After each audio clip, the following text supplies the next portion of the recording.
is the right to tell what they do not want to hear. CNN, MSNBC, Fox News. Tired of the same repetitive government narratives? Then wave goodbye to the distractions and rhetoric of corporate media. For this is AntiMedia Radio. But I want to get the language right. The big government is in trouble. You're all a bunch of slaves! Bunch of slaves! What we need in the United States is not violence. Of AntiMedia Radio live from San Diego, California. It is 8 p.m. here on the West Coast. My name is S.M. Gibson. Live from San Diego, California. I'm joined with Nick Bernabe, the editor-in-chief of AntiMedia. Oh, yeah. I'm glad to have you here, man. Yes, sir. We're typically in Birmingham, Alabama on Tuesdays and Thursdays, but I somehow managed to make it out to the West Coast with the beautiful weather, and I hate everyone out here for it. But that's okay. I still want them. You're just jealous, right? That's all it is. I mean, clearly, that's 100% true. But, you know, everybody can be free, but screw you people with y'all's weather. So we just got done watching the Democratic debate, among many other things in the news tonight. Bernie Sanders against Hillary Clinton. The farce was in full effect this evening. Bernie Sanders, who I'm, not personally a big fan of, I will admit that he destroyed Hillary Clinton. Destroyed her. I think that everything Hillary Clinton said tonight, if somehow we magically woke up tomorrow, for instance, the gay marriage issue, and she's all like, I hope everybody, I'm for it, it's great. If we woke up tomorrow, Nick, do you believe that tomorrow, that everybody was magically like, oh, no, screw the gay people, we can't do this anymore. Within 5 seconds, she would be, I'm against it. Exactly. She's not principled. She kind of blows with the wind, you know what I mean? And that's what Hillary Clinton is. That's what she does. She voted in favor of the Iraq war when all that propaganda was going, and that was the cool thing to do. And that is one of the big differences between her and Sanders. Sanders stood against the Iraq war when he was one of the very few people in Congress that was against it, and as much as Bernie Sanders has a bunch of stuff. He believes in big government, and he thinks that government's going to solve all our problems. I disagree with him on a lot of that stuff. This is something we were talking about. I don't have a problem with the criticisms Bernie Sanders has with our country. I have a problem with what he believes will fix them. Yeah, but the cool thing about Sanders is he's consistent, man, and he believes the shit that he's saying. Clinton doesn't believe a damn thing. She just says I can't say there's a cool thing about Sanders because Sanders believes in more government. And I think when you say more government, you can't say that's cool. But I do agree with his criticisms. I do. I think he's spot on when he's talking about the banks. The stuff he said about Henry Kissinger tonight was completely spot on. Yeah, and that's where he really strung her up on is on the Kissinger remarks. And she had a lot of trouble trying to defend her praise of Henry Kissinger when he's responsible for war crimes, genocide in Cambodia, regime change in South America. I mean, you want to talk about helping out minorities, which was a lot about what this debate was the topic of this debate tonight. Hillary Clinton's policies, not only with her support of Kissinger and her respect for him, but also the funding for the prison complex, which she helped push through in the 90s thanks to her husband, that was one of the biggest setbacks for Monica minorities. Lewinsky wasn't the only thing getting screwed in the 90s. Exactly. It wasn't only Monica Lewinsky. It was minorities in the United States being screwed by Bill and Hillary Clinton. And now she wants to turn around and say that she's going to be the one that helps minorities when she was part of the problem of why they are in such a bad place to begin with. Look. You're clearly a sexist. You clearly do not like Hillary Clinton because she's a woman. She's clearly the most principled person up there.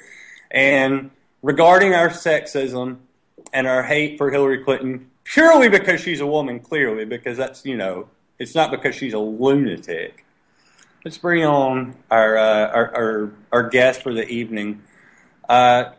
Ladies first, Miss Claire Bernish. Everybody knows Claire from Monday, Tuesday, Wednesday, and Thursday on AntiMedia Radio. Claire, how are you? Well, it sounds like you're sick of me, but I'm good. How are you? Nobody. That's not possible. Nobody's sick. I'm jealous that you're out there where there's, weather that's not white sky, snow, and freezing cold. Oh, yeah, it's great. They don't even know what they have. They're all delusional. And as you will remember, usually in studio with me tonight on the other side of the country, hopefully we'll get him over here soon, our producer, Mr. Shannon Madden. Shannon. Good evening, everybody. How is everybody? And Claire, if Scotty even dares whispers that he doesn't want you on the show, I'm going to punch you right in the mouth. Right. Square in the teeth. He'll do it, too. Shannon's a jerk. I really will. Yeah, I'm crazy. Oh, yeah, he's nice. So, I don't know if the two of y'all saw the debate, because I'm pretty sure both of you are on the same page of it's a big show and you don't care. And I'm okay with that. But real quick, just because they're shoving the Hillary agenda down people's throat right now, the moderators came back and acted like Hillary did this great job when obviously she didn't. And obviously it was a media ploy, the same way they did with Rubio, the same way they did with Romney in 2012, the same way they did with Obama in 2008. We see who they're pushing through, regardless of what you actually see on that stage.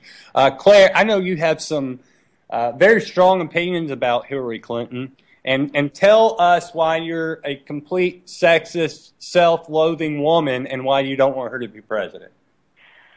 Because she's a warmonger who basically ignored or excused the fact that there was ethnic cleansing going on in Libya, and because she accepts money from for-profit prisons, and because she accepts, speaking fees, or actually demands speaking fees from these huge banks that have ruined the economy and are probably going to do it again, and because she doesn't, like you were saying, that she doesn't even really believe what she talks about.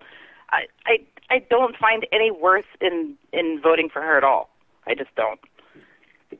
So you're telling me there's reasons to dislike her other than whatever she comes up with that day?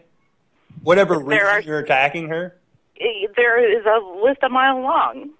But those are the main reasons. She's a Democrat, so people hate her because of that. Or she's Bill Clinton's wife. Oh, people hate her because of that. She's just a woman. People hate her because of that. Yeah, you know what else is a mile long? And that's the trail of the dead behind Hillary Clinton's campaign march to the White House. Oh, did I say that out loud? Sorry, y'all. Yeah, and that's one of the very, very few points that I agree with Donald Trump on. He actually said Hillary Clinton is responsible for hundreds of thousands of deaths, and I agree with him on that. She is, because she's supported the war in Libya, which has now cost at least 50,000 lives. I mean, she was a part of the campaign to try to conduct regime change in Syria, which now has cost 250,000 lives. I mean, she voted for the war in Iraq, which has cost arguably over 1 million innocent lives, not even counting enemy combatants and terrorism and all that stuff. So yeah, she's got a trail of dead bodies just falling out from behind her. It's false, sir. Yeah, and she gets away with it. No one ever calls her on that stuff, and anyone, anything that goes on that seems. Who wants to, Nick? If you call her out on that, you're going to wind up dead. Hey, Shannon, are you sitting down? Because I'm about to say something, and you know me very well, and you're going to need to be sitting down for what's about to come out of me. I'm sitting down. I sat down the moment you said sit down. Okay. I heard something today. I want to punch myself for saying this. Come out of Donald Trump's mouth that I agreed with. What? Oh, yeah. Nick, I'm going to hang up now. Wait, hold on. Nick showed me this video. Thank you, everybody. Good night. That's AntiMedia. We're out. Nick showed me the video, and I'm going to let Nick explain it to you because I think he's more eloquent than I'll come across in explaining it. Well, yeah. I mean, there was a clip that came out earlier, either today or yesterday, where Trump was talking about foreign policy, and he was actually talking about how regime change is a bad idea. that's basically the gist of what he was saying. And he actually brought up Libya, Gaddafi. He brought up Saddam Hussein, Iraq, and how all those they become vacuums of terror. Yeah, exactly. How those regime changes end up creating much more of a problem than they first were. You know, and ironically enough, it's exactly what Bernie Sanders said tonight. Yeah, like Trump and Sanders said the exact same thing. Pretty much, yeah. I think Trump and Sanders agree on this. I think neither one of them have much of a. They don't have much ground to stand on foreign policy. Obviously, Trump doesn't have any policy history. Bernie Sanders is kind of wishy-washy on foreign policy. They're very watered-down version of Ron Paul. Yeah, and the good thing, though, is that these two candidates are actually talking about how regime change is a bad idea because, for the most part, regime change historically in the United States has been a bad idea. And that's why, you know, it's really nice to see these candidates actually talk about that stuff. Now, watching that debate tonight, when Hillary Clinton started talking about regime change, her face lit up like a Christmas tree. That was like the first time I saw her smile the whole debate when she started talking about regime change and how awesome it is. And her only rebuttal to Bernie Sanders was that he indirectly supported regime change in Libya as well. You know, and so Hillary Clinton is relatively proud of her regime change in Libya. She's proud of the stuff that she's done in Syria. She's proud of the supporting of the Iraq War. And, you know, that should tell you everything you need to know about Hillary Clinton. She's a warmonger, she's bloodthirsty, and she has no regrets about what she's done to all those countries. None whatsoever. Both middle fingers in the air. Sexist! Sexism. Now, we all know I'm a sexist pig. I'm Alabama man. Come on now. And that's why you won't support Hillary. Absolutely. Yeah, that one sole reason, because I don't want no woman in the White House. Just like that Obama feller. See how that change worked out for you. But in all reality, yeah, I mean, it's more the same. There is no change here. And I don't care on either side of the fence. Even as crazy as Trump, there is no real change here. It'll still be business as usual. I want to kind of shift gears here a little bit. We're going to come back to the election. And, do we have to? Well, you know me. It's like talking about Vincent Mann. You know, New Day rocks. I get it. It's great. True that. True that. Claire, I want to talk about something that's very important. Should be national news right now. I don't think it's making the headlines that it should. Is the story about the city of Cleveland sending a hospital bill, ambulance bill, however you want to phrase it, to Tamir Rice's family for $500 because apparently now the state of Ohio and the city of Cleveland charges you $500 to kill an innocent 12-year-old child. It's not enough to kill your innocent 12-year-old child. We're going to charge you for it, too.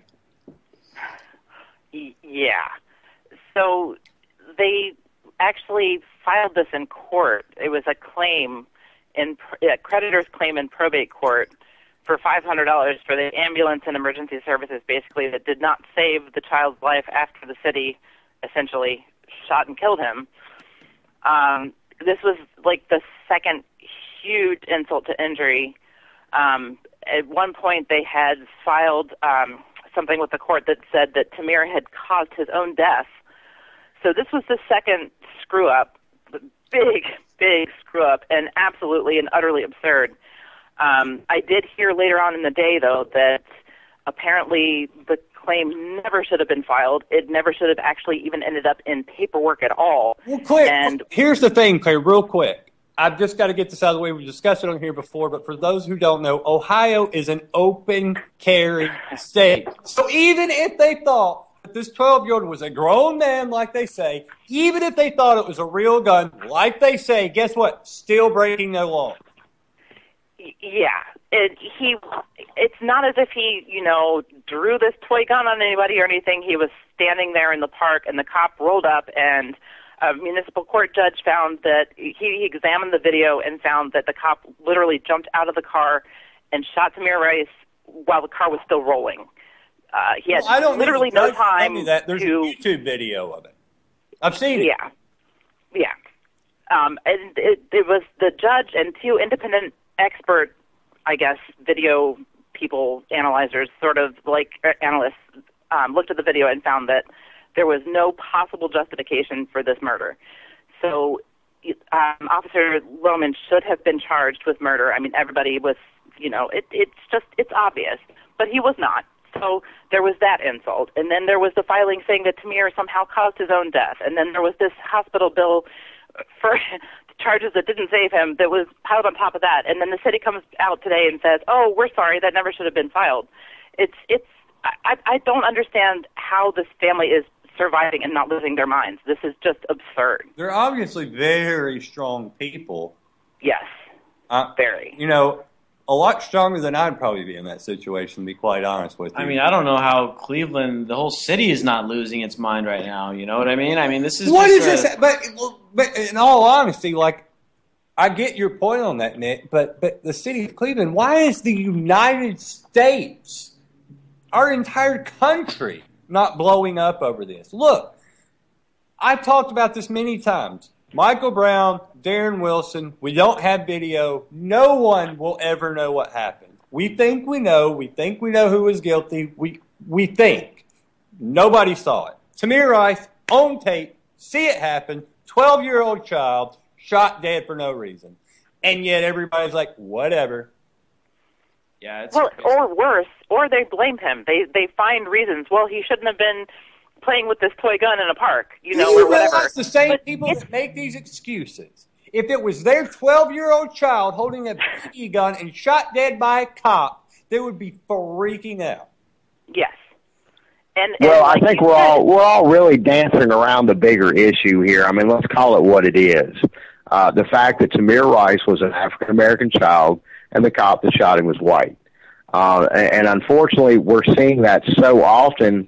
It's so easy to just throw the race card down. I don't want to hear that. That guy's a scumbag. He's a murderer, and he should be in prison for the rest of his life. Absolutely. The thing that gets me, and you brought up the point, but this is the sticking point for me. This is Ohio, and it's an open carry state, and Tamir Rice was just standing there and was shot and killed. And you have John Crawford, the same thing, was walking around in a store with something that he picked up in the store that was, not a real gun, and he was shot and killed. I mean, I think it has to be about race. I don't see how it could not be about race, and I hate to bring that up because I don't want it to be that, but I don't understand how this happened. It doesn't make any sense. I don't disagree with you because the statistics would suggest you're 100% right. I mentioned this to Nick earlier, and this was more about incarcerations because when you see, you do have to remember there are people of, Caucasian that are killed by cops that are unarmed, and Shannon knows this very well about how attached I got to the Derek Cruz case in Florida. He was white, a cop shot him in the face, 6 o'clock in the morning for absolutely no reason, in basketball shorts, no shirt, no gun, no nothing. Just blew his head off. So it happens, but I would like to see, instead of this race or that race, if you take it just from an economic point of view, how many people are going to jail or being shot that are in an economic bracket versus white skin versus black skin? And I don't know what the difference would be. I mean, it may be huge. But I would be curious to see that stat versus just the color of your skin, because I can tell you right now that in Birmingham, there's a city called Mountain Brook, which is all rich people. Here in San Diego, there's Coronado, which is all rich people. Those people aren't getting arrested or shot, and if they did, there'd be heavy repercussions. But if it's, somebody like Derek Cruz in Florida, if they're poor and they don't have the means to defend themselves, legally after the fact, there's no justice. Yeah, I think one of the main issues here is that I think the violence is spread relatively evenly from cop to the poor community, right? The difference in the statistics is that minorities are a much higher percentage of by a much higher percentage are poor. Right. And so you got a much higher percentage of the Black and Latino community that are living in poverty, and therefore they live in these areas where there's extremely heavy, quote-unquote, broken window policing going on, where there's just cops roaming around at all times looking for people to arrest or looking for people to bust, looking for people to pull over. Meanwhile, out in the suburbs, out in the middle-class areas, you see a cop once every, 3 days maybe or whatever, where meanwhile when you're living down in the hood, you're seeing a cop 3 times an hour, and there's where you have the discrepancy there. Now I believe by the sheer statistics, there are more white people in poverty in the country, but there's way more per white capita, people yeah, exactly. Per capita, minorities make up a much higher percentage of the people living in poverty, and that's where you're probably seeing a lot of the discrepancies there. Now, at the same time, I think that a lot of the cops are doing a lot of racial profiling as well. And they see this 12-year-old boy, Tamir Rice, black kid in a park with a BB gun. And they just roll up and gun him down without a second thought. It's just ridiculous. Here's the deal, and I harp on this. This is what is wrong with our society. I have a huge problem that Tamir Rice was killed. Huge. But I do understand if you have a bunch of people that have come back from war or whatever, they have this chip on their shoulder and they're policing the world and they're on this power trip and they're carrying a gun. I understand. Like, I live in the real world. I'm realistic. I know somebody at some point is going to get killed. I get that. My huge problem is when that happens, everybody's like, nah, it was the kid's fault. He didn't do anything wrong. We'll send him on his way back to his job. He's a murderer at that point. A murderer. And people excuse it. That is a way bigger problem. That is a problem with society, that they justify murder because of his occupation. I agree with you. And, I have to say this. I really have to say this. And this is a much bigger issue than obviously we can have in one conversation, but it comes down to the entire pervasive culture that is based on war and aggression and violence, and we train police in a military style that's proven ineffective, and like 95% of the country cops are trained that way. If you train them to view everybody as the enemy and the other and suspiciously, then of course you're going to end up with these problems. I mean, what else could possibly be the outcome? Okay, so do you blame the... Okay, I'm trying to think of the best way to word this, because obviously the cop that pulls the trigger is at fault. But are you also blaming the society around the cops, the training they're receiving, that maybe if you get some idiot cop in there that really doesn't know better, they believe this is the enemy because that's the way they were trained, and it's more of a systematic issue, or do you think it's just some young cop that's an idiot and pulls the trigger on a 12-year-old kid? Well, of course there are some idiot cops out there. I'm saying it's more pervasive than that. This is a whole systemic issue that goes from the top government down, like the way that we... Well, clearly, because these cops are getting off. Like, they killed Eric Garner on tape, no problem. Killed Tamir Rice on tape, no problem. Yes. But that kind of... not only would that not necessarily happen if we weren't such a violent society, like hegemonically speaking in terms of our foreign policy and everything else, if we didn't have that going on at the very top and, trickling down to every possible square inch of the society, then none of this would be acceptable, and you wouldn't find people justifying the shooting murder of a 12-year-old child in a park with a play gun. Exactly, and I think you're right. And also, this also leaks into this phenomena of Americans gunning, mass shootings, and the phenomena of mass shootings in the United States also stems from this militaristic, violence solves everything mindset that is programmed into us from the moment we start watching TV when we're 3 years old, right? I agree. Hey, the Terminator took care of business. What do you want? Exactly, and Arnold Schwarzenegger's the hero for these kids. He was governor of your state. Yeah, and he was. Oh man, governor of the largest, greatest state in the nation. You elected a guy from Austria to run your state. Yes, you did. Well done. Your fault. I didn't vote for the guy, so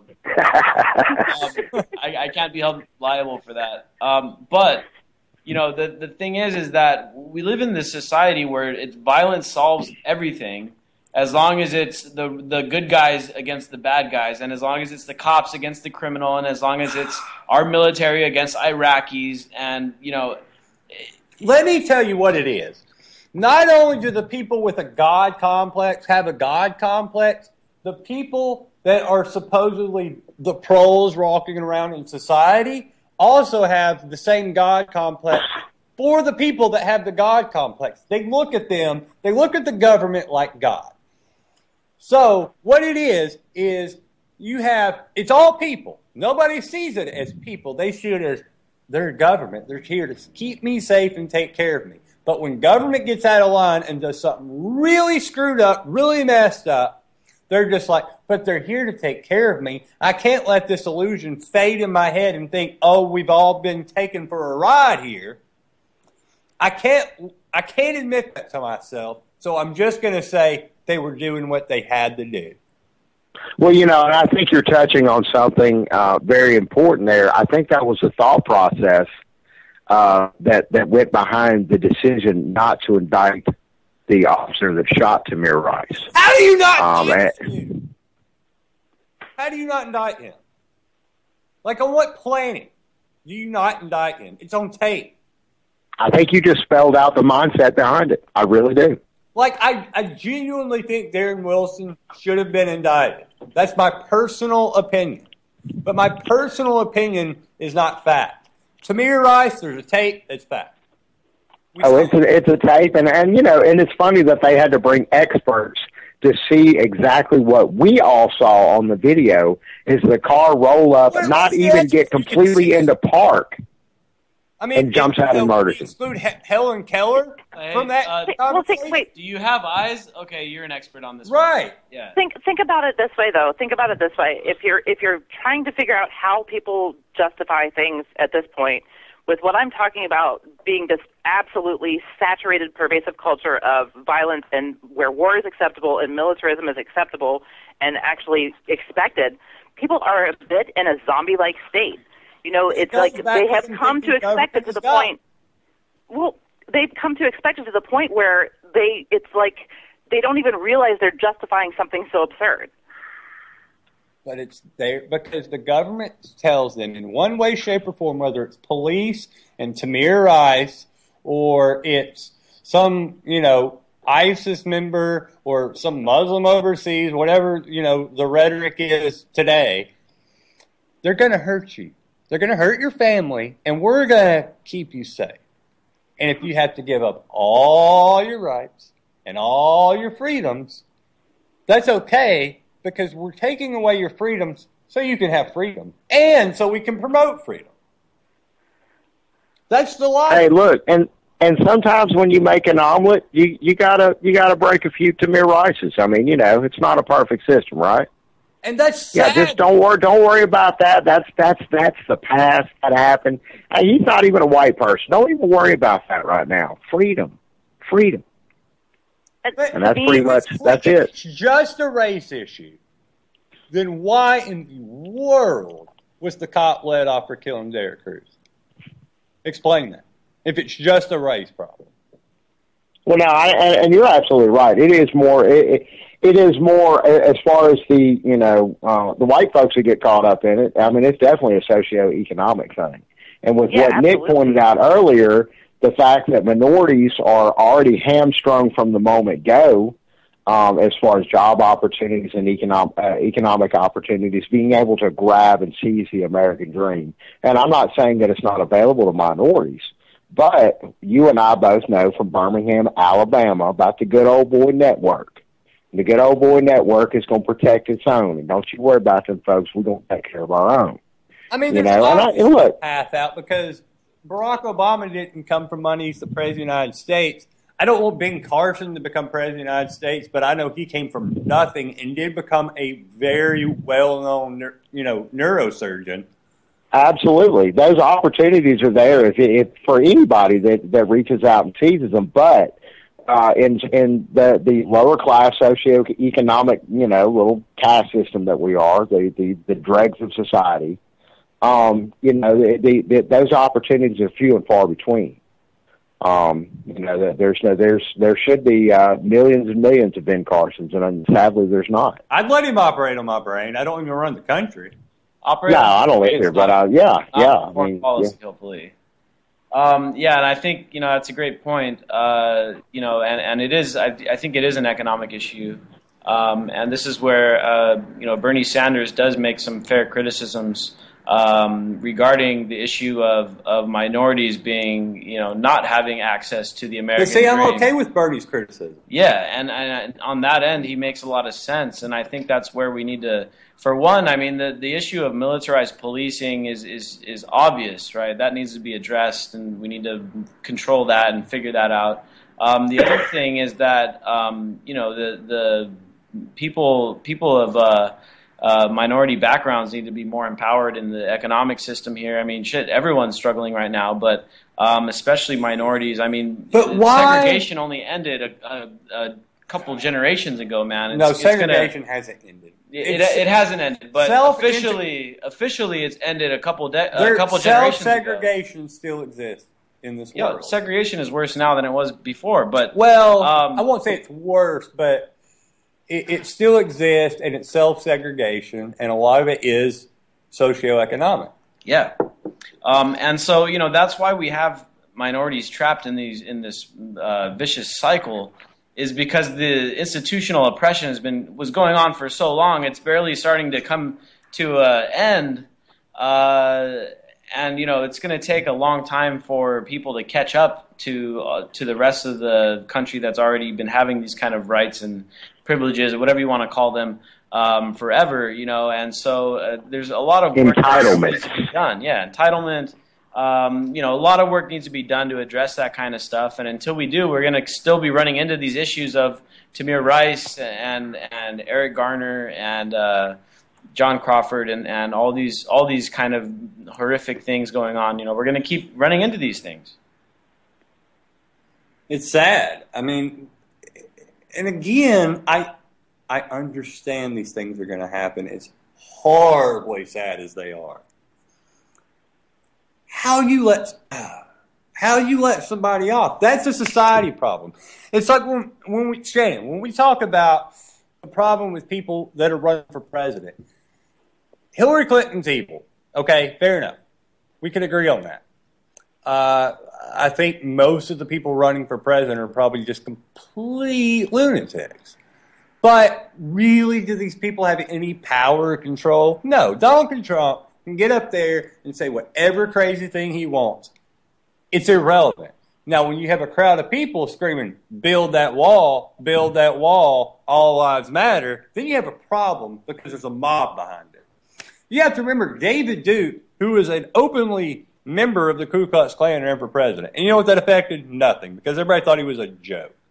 It's not the people, it's the mob behind the person and the rhetoric of what they're saying.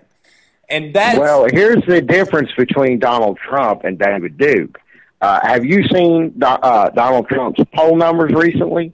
How well he fared in Iowa and New Hampshire? Donald Trump is here. And the scary part about it is that the rhetoric that he's preaching and the rest of the world is hearing, man, that's downright scary if you're the average American, because, I mean, he is one of every candidate that is preaching the beginning of World War III. Well, except for, Donald Trump's cool with Putin, but, he's not cool with anybody else, especially if they're not the same color. I'm going to play devil's advocate here, and this goes back to what Nick said earlier.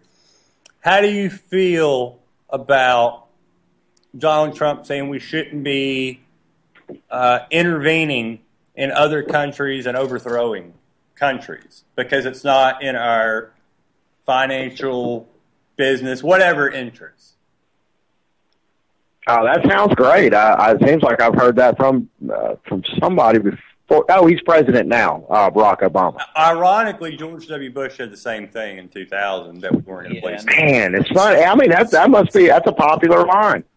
Yeah, it's a talking point. It's a universal talking point. Not for Hillary. Hey, you got to at least admit she's sticking to her warmonger. Yeah, at least Hillary's openly a warmonger. You know, Bernie Sanders tonight in the debate, for the first time, I've heard him actually saying that he probably wouldn't topple Assad in Syria. I mean, before, this is a change of rhetoric from him. I've heard him talk about supporting the Saudi agenda in Syria. Tonight he was saying maybe it's not a good idea to regime change over in Syria. Seems like Bernie Sanders has been checking his Facebook page. Yeah, exactly. And so, I mean, that's what it boils down to. But you mentioned it earlier, It is a popular talking point. Like you said, Bush ran on that. Obama ran on that. Now Trump is saying it and Bernie is saying it. Hillary Clinton isn't, and the rest of the Republicans aren't. Cruz, Rubio, and who cares about the rest? Yeah, I mean, Rubio and Cruz aren't I guess Hillary, Cruz, Rubio, they're the same candidate. All three of them. They are. I mean, man, if Hillary was about 20 years younger, her and Rubio together, they could rule the world. You want to talk about a dynasty? Oh, man. See, to me, if you're just talking the game of politics and taking yourself out of that this is actually going to affect your life in some way, and you just look at a spectator, Rubio's in way over his head. He is not ready for this. I don't know. He looks bound and determined. Nick has been preaching Rubio since day one. That's his pony in the GOP. My pony's just about all but out. Poor Jeb. Man, poor Jeb. No! Hey, but your guy, Vermin Supreme, got fourth in the New Hampshire primary. There's more of that. There's more of that coming, baby. You just wait. There is way more of that coming. Supreme 16, fear the boot. As long as Jeb Bush is keeping those low poll numbers and he's still being an idiot making me laugh, I'm all about it. Exclamation point. I saw a video today. He tried to throw a snowball at a guy, and the snowball disintegrated before it came out of his hand. God bless you, Jeb. I mean, I wish D's Nuts would be on the ballot. He had a really good platform, and I had his. He had my full support. But. See, that's crazy. Vermin Supreme is a way. Look, D's Nuts ain't gonna give you a pony. Are you crazy? You would vote for D's Nuts over Vermin Supreme? I trust you no more. A free pony. Pony sounds pretty good. And look, no, we don't want the government getting involved in our lives, but mandatory toothbrushing laws, I'm okay with that. I don't want to go to the grocery store and smell some rancid breath on me. I'd rather, but at the same time, I like the psychology behind that though, because a free pony. Think about all the education people would get if you actually had to take care of a pony. You had your own pony every day, and you had to clean up after it and feed it and learn things about it and teach it tricks. And man, I want a pony. A free pony sounds a lot better than a very expensive World War III, and that's what most of these other candidates are pretty much offering us up. I'd rather have a free pony than free college because he's going to make Bernie's going to make college worthless. It's going to become the equivalent of a high school diploma, and it's going to mean nothing. That pony is still going to get you from point A to point B. Period. Yeah, and the ironic thing about the whole free college stuff is that, we're already having trouble now with people who have been to college. I know SM Gibson, you've been to college and stuff. I had a little bit, not I had really. a brief stint in college and stuff, and it never really helped. Roll Tide! I know I do have some friends that apply their college degree, but I have plenty of other friends that have degrees that they can't use.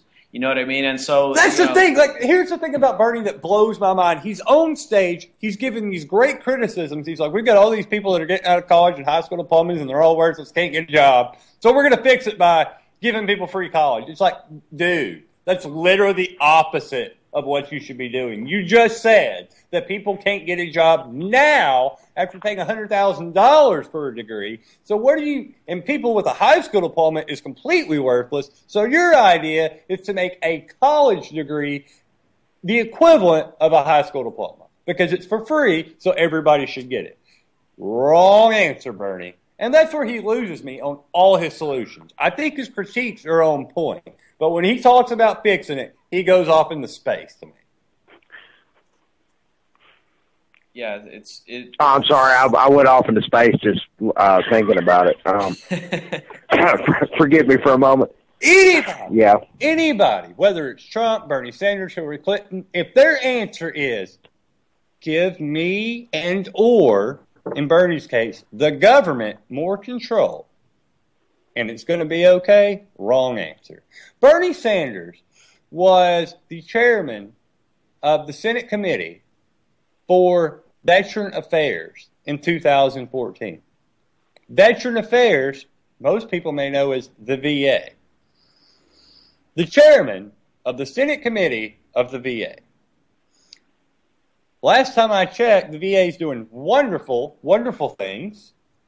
It's working fantastically.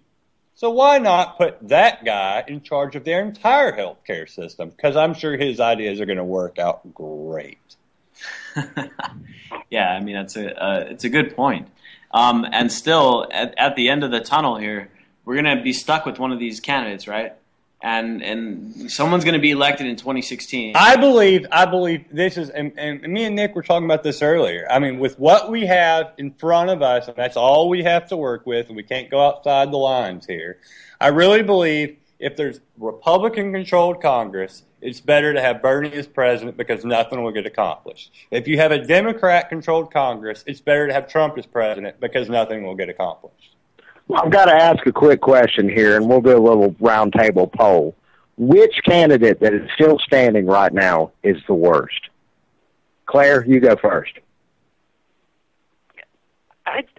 Is that a trick question? Yeah, I kind of... No trick question. There are no wrong answers. I just want everybody's honest opinion. Who is the worst one standing right now? All of the above. That's a bitch move. Yeah, I'm serious. I could not possibly vote for any of these people. I'm not saying. Look, I'm not saying. I'm not saying that who you're going to vote for. I mean, I think it's pretty clear among all of us. I think with good conscience go to the polls. Saying that one is worse than the other is like saying that any of them are better, and none of them are. They all tie for last place in my book. Okay, all right, fair enough. Nick, what's your scariest? Trump is the scariest. Okay, see, that's what I was looking for. You didn't have to dance around it. Just come out with it. You're afraid of getting banned on Facebook too? The candidate that scares me the most is Markham Rodham Cruz. Oh man, to me, it's there's two candidates that scare me a lot. I'm not that afraid of Sanders. I'm not that worried about Trump. Although I think Trump, depending on if he did get elected, I think there's either Trump could go one. I think there's two directions. Trump could either be a lot worse than what we think he is, or he could just be saying a bunch of crazy shit because he knows how crazy Republicans are, and he's just trying to get elected. And then when he gets into office, he's just gonna, he's smart enough to know that banning Muslims is bad for the economy, and that all that stuff is just rhetoric that he's using to get elected. Shannon, you're from the South. You're around a lot of evangelicals in that system of politics. You see it. Oh yeah. We have a guy running for president that called on camera Ted Cruz, who's Mr. Evangelical, whatever, he's, Jim Jones in my book, but whatever, drink the Kool-Aid. Yeah. Called him a pussy. Jerry Falwell endorses him, and he wins by twice the amount of second place. I mean, that's crazy. That's crazy. It really is. But, in my book, the most frightening candidate is Hillary Clinton. I honestly do not see a difference in Rubio, Cruz, the reason why I think Hillary Clinton is a frightening candidate is because she will get her policies rammed through. Because she'll broker deals. She'll make deals with Congress. Now, everybody hates her. All the voting Republican population, the public, if the Republicans have control of the Congress, she will literally accomplish nothing. No, I think I'm with Nick on this one. I think I know. I think I see where Nick's going with this. I really do. I agree. A lot of the most dangerous issues, including foreign policy, I think she can network together with Republicans. Right. I think she agrees on the TPP. I mean, now she's rescinded her agreement on that, but in essence, if she were to become elected, she would sign it. I don't think Bernie Sanders would. Donald Trump, I don't think he would sign the TPP either. He's already criticized it and stuff. I think Hillary Clinton is the most dangerous candidate. I don't think she's going to win, and therefore, by default, the most dangerous candidate is whoever the moderate establishment Republican, that the nominee, whoever the chosen one is going to end up being. I thought it was going to be Rubio after that debate slip. It might not be him. It might be Kasich. It might be. It's not that. I hope it's not. I hope it's not John Kasich. Let's get over that. I hope not. Not happening. But No, gosh, no. Yeah, I don't even know why he's still a thing. Candidate is going to be, I think, is going to be the most dangerous person out there. So I guess we're gonna have to wait and see what actually happens. I mean, we will have to wait and see. I think, honestly, it's a sad state of affairs, but I think Claire hit the nail on the head. They're all really, really hard. So I think we're back on. We've had a little bit of technical difficulties. I'm going to blame the NSA. Yeah, I'm blaming the Border Patrol down there because there's all these helicopters. And then swirling around. Maybe Trump built a firewall around our internet connection here. Speaking of getting hosed by stuff, what's to do with all these Nestle articles getting taken down? Me and Nick are both admins on the Facebook page. Get involved, and we had a post taken down earlier about Nestle, and we all know Claire's famous story that wrote about Nestle, and that was pulled off of the front page of Reddit.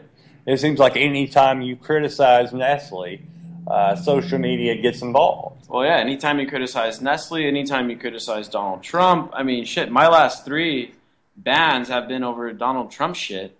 And it's as if there's like things that we're just not allowed to talk about. Trump is one of them. Nestle is another. I want to get Claire's thoughts on this real quick because she was the one that had the huge Nestle story that made the front page of Reddit. And I don't know if I haven't talked to you today, Claire, about this, but we actually had a post on the Get Involved Facebook page that was criticizing Nestle, that nothing about it was wrong, it wasn't rude, it wasn't really inflammatory, it was just kind of stating fact, and it got pulled off of Facebook, and of course, it was about Nestle. We've seen this before. It's scary to think that a corporation has that much influence on our daily lives that they can control the information you see. People don't want to admit that. Claire, you experienced it firsthand. I mean, what do you think about after what you saw and what you experienced, now hearing about they're pulling something off of Facebook for a meme that criticizes Nestle? That doesn't surprise me at all. I mean, these corporations and the government have people who are basically paid to follow along what's going on social media all over the place, so that they can debunk or discredit or remove or report or make sure that, accurate information doesn't get out. I mean, I had something pulled off of the front page of Reddit. I had one report, which I'm not even going to bring up because it is a sore spot, but was totally debunked, quote unquote, by these scientists who are essentially paid by the corporations. I mean, this is what they do. Funny how that works. Justified too in a lot of things you said. I believe your Zika virus story was completely justified after Snopes, of all people, congratulations, idiots, came out and supposedly debunked it. But I think Snopes has been Snoped and debunked so many times at this point. Snopes didn't actually debunk it; they just said it can't be proven. Because they don't debunk anything; they just say what they want. Yeah, I mean, it's supposedly against the gospel. Snopes has been discovered and found out a long time ago that they are paid to do that. That's what their job is.